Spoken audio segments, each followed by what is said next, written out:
10 ans, ça se fête. Et pour l'occasion, le MUCEM, le Musée des civilisations de l'Europe et de la Méditerranée, a décidé de nous montrer ce qui fait son essence, à savoir ses collections. C'est dans sa nouvelle exposition permanente et c'est au rez-de-chaussée du MUCEM que ça se passe. Suivez-moi. Première chose, ce slogan pop, popu, populaire, pour nous mettre dans l'ambiance d'une scénographie très originale, pas linéaire, très graphique et pleine de couleurs. Très pop, effectivement. Un parcours en 8 étapes qui reprennent les différentes catégories de l'histoire des arts. Cela va de la peinture à la sculpture, au mobilier, l'architecture, la céramique, les arts du verre et bien d'autres encore. En tout, 1200 objets, 1200 sur le million que possèdent les collections du MUCEM.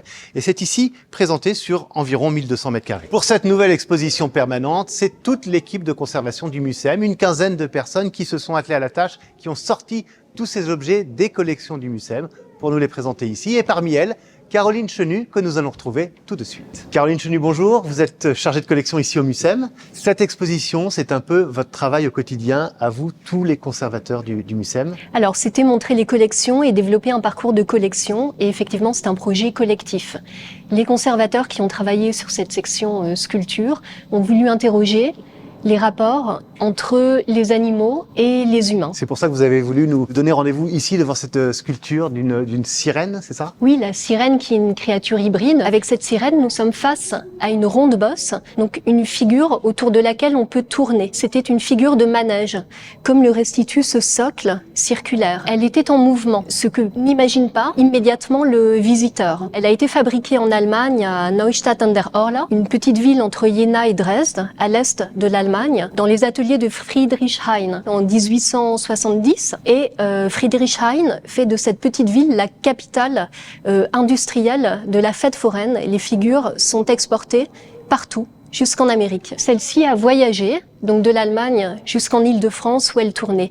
Et c'est ça toute la vie des collections aussi, de retracer le cheminement depuis la fabrication, l'utilisation, la réutilisation, et c'est la particularité des objets du MUCEM. Ces objets étaient touchés, utilisés. La sirène était chevauchée par des enfants, des plus grands, sur plusieurs générations. Voilà, elle a eu plusieurs vies. Alors s'agit-il d'un objet animé? A-t-elle une âme, cette sirène qui ferme les yeux? Mais pourquoi ferme-t-elle les yeux? Et elle se retrouve ici au MUCEM, au bord de la mer. Finalement, c'est assez logique. Merci beaucoup, Caroline Chenu. Vincent Giovannoni, bonjour. Vous êtes conservateur ici au MUCEM. Nous sommes dans une de ces 8 parties, celle consacrée à la peinture. Et vous avez choisi de nous parler de cette charrette sicilienne. Pourquoi? Et d'abord parce que c'est une des plus belles pièces de nos collections. Les charrettes siciliennes sont une spécialité emblématique de l'île. Il y a une époque pas si lointaine où les chemins étaient raides et on ne pouvait y marcher qu'à pied ou qu'à dos de mule. Et il y a eu un progrès phénoménal qui était celui des charrettes dotées de 2 roues puissantes, beaucoup plus stables qu'avec 4 roues, qui permettaient d'amener des marchandises depuis la montagne jusque vers la ville ou inversement. Et comme nous sommes en Italie et que nous aimons bien les couleurs et l'exubérance, ces charrettes sont très richement décorées. Ici, de scènes de l'histoire des paladins de France, qui comportent notamment la vieille histoire de la chanson de Roland, mais également toutes les histoires de l'Arioste, du Roland furieux, du Roland amoureux et de la Jérusalem libérée, puisqu'il s'agit, vous voyez, sur ces panneaux peints, de représentations de scènes des croisades qui ont évidemment énormément marqué tous les pays du sud de la Méditerranée. On a cette charrette, mais au milieu d'autres peintures très diverses, qui représentent d'ailleurs plutôt le monde du cirque, j'ai l'impression. Pourquoi avoir choisi d'afficher ces peintures ici, dans cette partie de l'exposition? Les musées ont la réputation d'être des endroits un peu tristes, où on doit aller et où on peut s'ennuyer. Les peintures que nous avons dans nos collections sont des peintures lumineuses, joyeuses, qui procurent du bonheur, des émotions riches. Et c'est celles-ci que nous voulons offrir au public. Et qui vont jusqu'aux arts du cirque, avec ici les Patellini en 2e génération, donc très célèbre trio de clowns d'origine italienne, comme cette marionnette. Merci beaucoup, Vincent Giovannoni. Je continue ma balade dans l'exposition.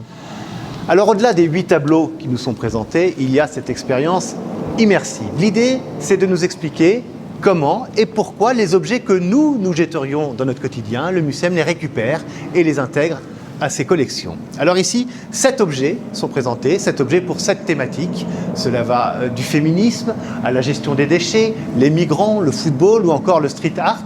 Autant d'objets qui nous sont expliqués au travers de 7 histoires que l'on peut écouter dans les casques.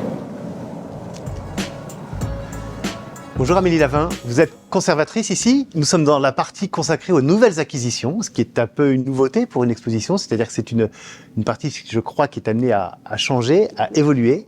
Je trouve que c'est assez étonnant de voir un rideau de fer tagué comme ça dans les collections d'un musée. En fait, c'est la singularité effectivement donc des musées de civilisation comme le MUSEM. Et donc là, on a un objet, un rideau de fer de magasin comme on en voit dans la rue, qui a été tagué par un graffeur catalan, El Zupet Negre. Donc ça veut dire la tétine noire. En fait, c'est des objets comme ça, entre autres, qu'on collecte, qui sont à la fois des objets d'art populaire, d'art contemporain également, puisque maintenant le graphe et le tag sont rentrés sur la scène contemporaine, et qui témoignent de la manière dont les cultures populaires infusent dans la vie quotidienne. Comment on choisit un objet? Qui décide, tiens, ce rideau, on va le récupérer, et à quel moment de la vie de ce rideau ça intervient? On est dans un musée national. Donc il y a un certain nombre d'étapes à franchir. En fait, on peut pas faire rentrer les objets comme ça. C'est de l'argent public.